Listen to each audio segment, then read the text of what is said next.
Olá, meus amigos, tudo bem? Mais uma vez aqui, professor Leonardo com vocês para mais uma aula de ciências. Hoje a gente vai falar sobre tabela periódica. É química mais uma vez, e com esse assunto todo mundo tem medo, né? Mas se preocupa não, que vai ser moleza.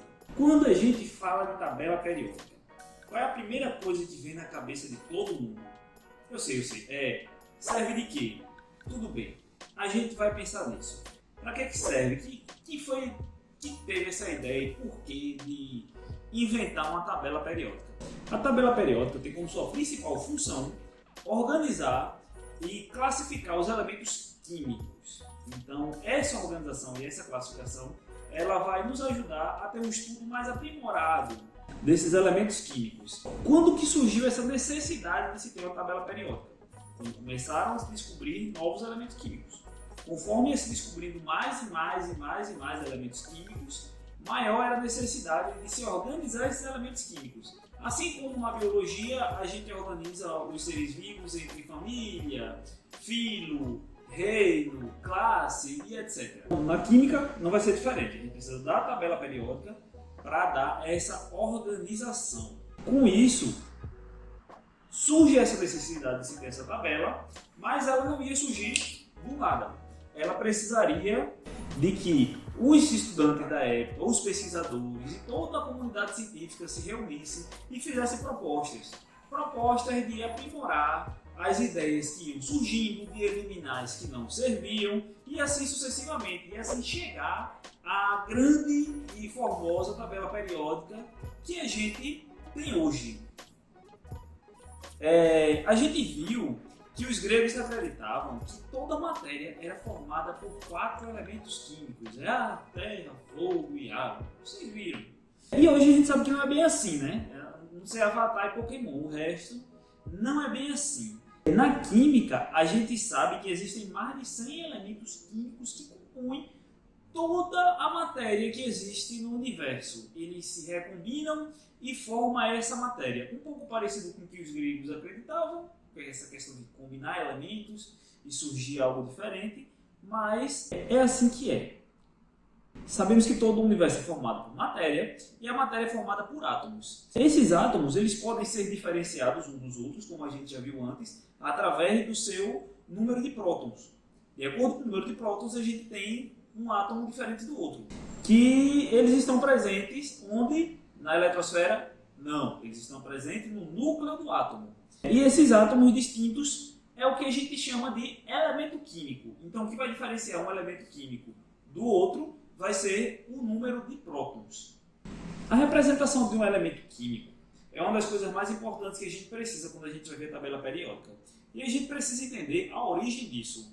A origem dos nomes dos elementos químicos, a princípio, estava diretamente ligada ao local onde foi descoberto esse elemento. Tá? Por exemplo, o ferro, o símbolo do ferro, a gente escreve Fe, confere? E a gente chama ele de ferro, né? No nosso idioma. Mas no inglês não é ferro, é iron. E no alemão é Eisen. Então, veja só que para cada idioma, essa nomenclaturazinha ela faz sentido ou não. Um exemplo, o enxofre, ele é descrito como S, só que enxofre em português nem tem a letra S. Mas no inglês ele é sulfur. Então faz sentido no inglês esse S. No espanhol, o enxofre vai se chamar de azufre. Então veja só que essa nomenclatura fazia sentido de acordo com o local onde você estava, de acordo com o idioma com que você falava. Com o aumento da frequência de descoberta, a comunidade científica começou a decidir variar, né? Mudar esses nomes, essas nomenclaturas. E esses elementos químicos iriam ter um novo método de batismo. Passaram-se a dar nomes que lembravam características desses elementos, como por exemplo o Br ou bromo, que vem do grego bromos e significa mau cheiro. É uma característica desse elemento químico. Ele era mau cheiroso. Veja só, o hélio, por exemplo, que a nomenclatura dele é He, né, o símbolo dele, ele foi dado esse nome por conta do grego, que é hélios e quer dizer sol. Por que sol? Deve ter a ver hélio e sol. Além de conter muito hélio no sol, o hélio foi descoberto durante uma pesquisa de raios solares. Então eles começaram a mudar esse método de batizar, digamos assim. A partir do século XX, se iniciou a produção em laboratório de elementos químicos. É isso aí, começaram a produzir, criar novos elementos químicos em laboratório. E no caso, esses elementos químicos, eles tinham um número atômico superior ao do urânio. Chamamos esses elementos químicos de transurânicos. Para estes foram dados nomes que lembravam planetas, como por exemplo o Netúnio, que a abreviação dele, o símbolo, é NP, ou Plutônio, que é PU. E assim foi-se uma sequência de átomos que foram batizados, ou de elementos químicos que foram batizados com o nome de planetas. Depois vieram as homenagens aos continentes, como por exemplo, a gente tem um elemento chamado americio, que a gente escreve AM no símbolo químico dele, né? E ainda os que homenageiam os cientistas, como por exemplo o Einstênio, que lembra quem? Léo? Não, é Albert Einstein. E a gente escreve esse elemento químico, o símbolo dele é ES. Atualmente, a tabela periódica ela possui cerca de 118 elementos químicos, sendo 92 naturais e 25 sintéticos. Sintéticos feito em laboratório, ele não surgiu naturalmente ali no ambiente, ele foi criado em laboratório. Eu queria agora mostrar a vocês a tabela periódica. Ah, professor, é muito ruim ver na tela aqui do YouTube porque não dá para dar um zoom. Então, aqui a gente vai ter agora um QR Code, que você pode pausar esse vídeo, escanear esse QR Code e olhar direitinho a imagem, dar um zoom e tudo mais. Bem, já tirou o print, já pegou o QR Code. Vamos voltar para lá. Aqui na tela agora a gente vai ter a tabela periódica com os elementos. Eu gostaria que vocês observassem que existe uma certa organização aqui e existe uma parte da tabela periódica que é separada. Eu queria que vocês dessem atenção para essa parte aqui que eu dei um zoom. Aqui a gente vai ter uma explicaçãozinha de como funciona a tabela periódica. Vocês veem que no meio, sempre em maior destaque, a gente vai ter o símbolo do elemento químico. Abaixo dele, normalmente, a gente vai ter o nome desse elemento químico. E abaixo de tudo isso, a gente vai ter a massa atômica. Na parte superior, a gente vai ter o número atômico, que pode estar centralizado ou pode estar um pouco mais na lateral. Daqui a pouco a gente vai voltar de novo na tabela periódica. Vamos começar a dividir essa tabela periódica. Professor, o negócio já está complicado, a gente vai dividir. A gente vai dividir para facilitar o estudo. Quando a gente divide, as coisas ficam mais fáceis de se estudar. Primeiro, a gente pode dividir a tabela periódica em períodos. Ah, período chuvoso, período nublado, período... Não. Conceito. Pega a ideia. Nos períodos, a gente vai dividir essa tabela periódica em linhas horizontais. Tá bom? Essas linhas elas são compostas por elementos químicos que possuem o mesmo número de camadas eletrônicas. A tabela periódica possui 7 dessas linhas, uma para cada camada eletrônica. Essa camada eletrônica, a eletrosfera, que a gente viu na última aula, que veio lá Bohr e disse que existiam 7 camadas de eletrosfera. Pronto, é isso. Aqui a gente vai ver que existem 7 linhas da tabela periódica. Se você se perguntar sobre essas duas linhas que estão embaixo, vamos ver aqui de novo a tabela periódica. Pronto. Tem duas linhas aqui embaixo. Essas linhas elas são da família dos lantanídeos e dos actinídeos. E, caso você esteja se perguntando, pronto. E ela fica encaixada em qual linha? Vamos dar mais um zoom aqui na tabela periódica. Vocês estão vendo aqui essa nomenclaturazinha aqui que está um pouco diferente. Então, na verdade, isso aqui é uma representação, digamos assim, um conjunto que representa aquela família lá embaixo. Então, eles estão dentro dessa coluna. Aí você, professor, que complicação, porque não colocaram dentro? Porque não cabia, ia ficar muito extenso. Assim ficou mais bonitinho, ficou mais organizado. E esse se tornou o padrão.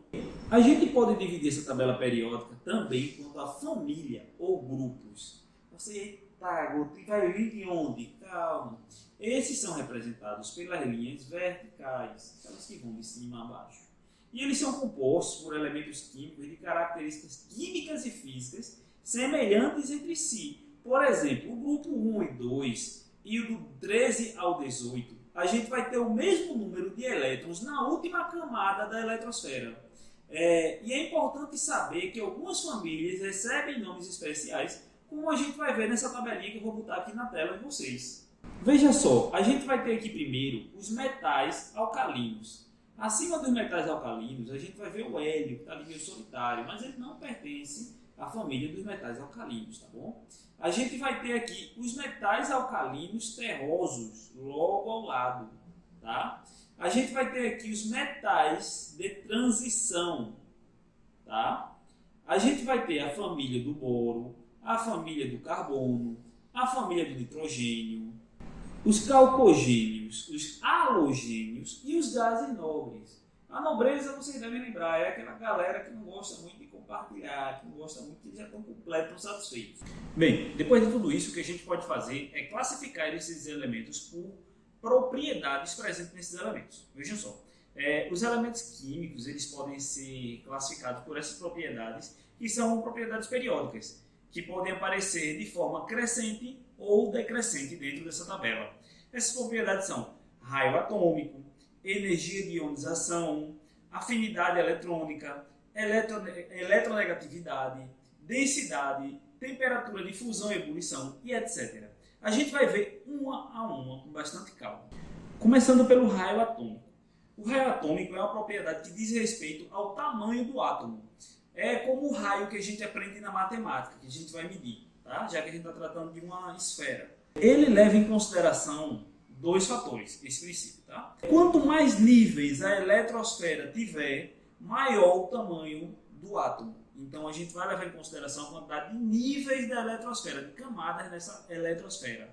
E outra coisa, quanto maior, a gente pegando átomos com a mesma quantidade de níveis. Tá? Vamos dizer que a gente vai pegar agora e comparar átomos que tenham 5 níveis de eletrosfera. Tá? Esses mesmos átomos com esse mesmo tamanho, com essa mesma quantidade de níveis, dependendo da quantidade de prótons que ele tiver no seu núcleo, ele vai ter uma atração maior ou menor. Quanto mais prótons tiver dentro do núcleo, maior a atração que ele vai exercer sobre os elétrons que estão nessas camadas.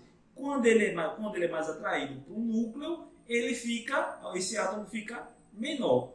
Então são essas duas propriedades que a gente pode encontrar no raio atômico, que a gente vai observar. Aqui na tabela, a gente pode ver agora que quanto mais à esquerda e quanto mais abaixo se encontra o elemento, maior vai ser o raio atômico. Tá? E a gente vai usar isso como referência para outras coisas a partir de agora.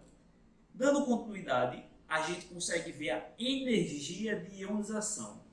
A energia de ionização diz respeito à energia necessária para mover um elétron de um átomo isolado no estado gasoso, ou seja, ele não está em qualquer estado, ele está no estado gasoso. Quanto maior o tamanho do átomo, menor será a energia de ionização. Logo, a tabela desse aqui vai estar diretamente ligado ao último que a gente viu, do raio iônico. Nessa tabela, podemos ver a direção oposta do que vimos na última. Aqui, quanto mais para cima e para a direita, maior será a energia de ionização. Em seguida, a gente vê a afinidade eletrônica. A afinidade eletrônica corresponde à energia que é liberada quando um átomo no estado gasoso captura um elétron. Em uma família ou período, quanto menor o raio, maior a afinidade eletrônica. Então, mais uma vez, teremos uma tabela que tem muito a ver com a tabela do raio atômico. Nessa tabela vai ocorrer exatamente o oposto também do raio atômico. Quanto mais para cima, quanto mais para a direita, maior a afinidade eletrônica. Eletronegatividade. Eletronegatividade ela corresponde a uma força de atração exercida pelos elétrons envolvidos em uma ligação. Ou seja, é uma força exercida de elétron para elétron. Na tabela, mais uma vez, a gente pode observar que essa propriedade também está diretamente ligada ao raio atômico. Então, quanto menor o tamanho do átomo, maior a força de atração sobre os elétrons. Tá? Então, ou seja, quanto mais para cima e quanto mais para a direita, maior a força de atração de eletronegatividade. Densidade. A densidade dos átomos ela está diretamente ligada à razão entre massa e volume do átomo, sendo o ósmio, irídio e platina os elementos mais densos da tabela periódica. E na tabela a gente pode observar agora que quanto mais ao centro e à base, maior a densidade desse átomo, tá? Desse elemento químico. E uma coisa que a gente conhece bastante é sobre temperatura de fusão e ebulição. A temperatura de fusão ela é uma temperatura em que a substância passa do estado sólido para o líquido, ou seja, vai ser fundido. Como você pensar fusão, professor, não lembro, eu lembro de Dragon Ball Z. Não, pense em ferro fundido. Ferro fundido. Ferro fundido é o quê? Não é o ferro derretido? Pronto, você imagina um sólido que derreteu, virou líquido. Então essa é a temperatura de fusão. E a temperatura de ebulição é a temperatura em que a substância passa do estado líquido para o gasoso, ou seja, ela evapora. Essa classificação que a gente vai ver agora é uma das mais populares, que é o quê? Metais, ametais, gases nobres e hidrogênio. Porque atualmente a gente pode dividir os elementos químicos nesses 4 tipos de divisões: metais, ametais, gases nobres e o hidrogênio, que tem como base as principais características das substâncias simples que eles podem formar. Então a gente vai usar aqui como base as características das substâncias que eles podem formar, de substâncias simples e não compostas, tá? Começando pelo hidrogênio, que é o nosso garotinho solitário. Ele é um elemento muito peculiar, porque ele não se encaixa em nenhuma classificação, tá? Então ele fica ali sozinho, sad boy, bem hipster, bem nada a ver com nada, ele vai ficar ali no cantinho dele. Por quê? Porque ele não se encaixa em nenhuma classificação, então a gente vai deixar ele aqui sozinho, tá? Em seguida a gente pode falar dos metais. Os metais eles são a maioria na tabela periódica, o maior grupo que a gente encontra na tabela periódica. Eles são conhecidos pelo seu brilho, né? Você pensa numa panela de aço, inox, brilhosa ali, pronto. Eles conduzem calor, conduzem bastante calor facilmente. E eles conduzem também a eletricidade com grande facilidade, tá? A gente vê agora os ametais. Os ametais, como o nome já sugere, tem um sentido de negação, então ele é o oposto de um metal. Como que é o oposto de um metal? Se o metal é brilhoso, ele é opaco.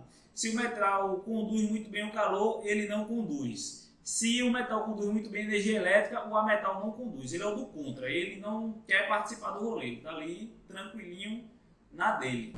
E por último, não menos importante, a gente vê os gases nobres. Os gases nobres ele tem uma dificuldade de interagir com outros elementos químicos. Por quê? Por conta da camada de valência, ou seja, a última camada da eletrosfera, que é completa. Então ele não quer troca, ele não quer assunto com ninguém. Ele vai se envolver com os deles e vai ficar lá na nobreza, bem tranquilinho. Isso permite que a gente encontre esses elementos na natureza de forma monoatômica, que é o que? Os átomos sozinhos, sem interagir com outros tipos de átomos, né? E você agora, depois disso tudo, deve estar, meu Deus, é muita coisa, para que eu vou aplicar isso na minha vida? Como é que se usa isso? É muita coisa, professor. Calma. Tudo na ciência tem uma aplicação na sua vida, tá bom? E isso aqui não vai ser diferente. Como que isso poderia fazer parte do nosso dia a dia? Veja só, os elementos químicos, eles fazem parte de tudo no nosso cotidiano, tá bom? Desde quando você levanta da sua cama com aquele bafo de cachorro e vai escovar o dentinho lá, você pega o creme dental ele contém flúor, que é um elemento químico que a gente vê aqui na tabela periódica. A gente, quando você vai lá terminando de escovar o bafo, pega aquele pratão de cuscuz com charque salgado virado na gota. O que é que deixa essa charque tão salgada? É a presença de sódio e cloro, não é que forma um sal de cozinha. Ele está ali salgando o seu alimento, a sua charque. Falando de charque, fica até, meu Deus, com água na boca, sou louco por charque. Bem, o celular, o notebook que você pode estar vendo a aula agora, ele tem uma bateria dentro dele. Essa bateria ela é feita de lítio, que é também um elemento que a gente encontra na tabela periódica. Lindo, está ali o lítio. O oxigênio que a gente respira, O2, também está presente na tabela periódica, é um elemento químico importantíssimo. Se não fosse ele, a gente não estava vivo aqui tendo esse diálogo. A gente tem também o hidrogênio, que é queimado pelo Sol, que gera o calor, que aquece o nosso planeta. O professor não gosta de calor, mas sem o calor do Sol não tinha vida, meu amigo. Não tinha vida na Terra. A vida da Terra precisa do Sol, precisa de hidrogênio. E a gente tem também, o pessoal não gosta de nada disso, eu só gosto de festa, pronto. Tem o gás hélio. O gás hélio é aquele gás que se usa nos balões para fazer eles flutuarem, tá? Então, a gente vê que esses elementos químicos, eles estão presentes no nosso dia a dia, eles estão presentes em todo o nosso cotidiano, e isso torna eles, esse estudo, muito importante, tá bem?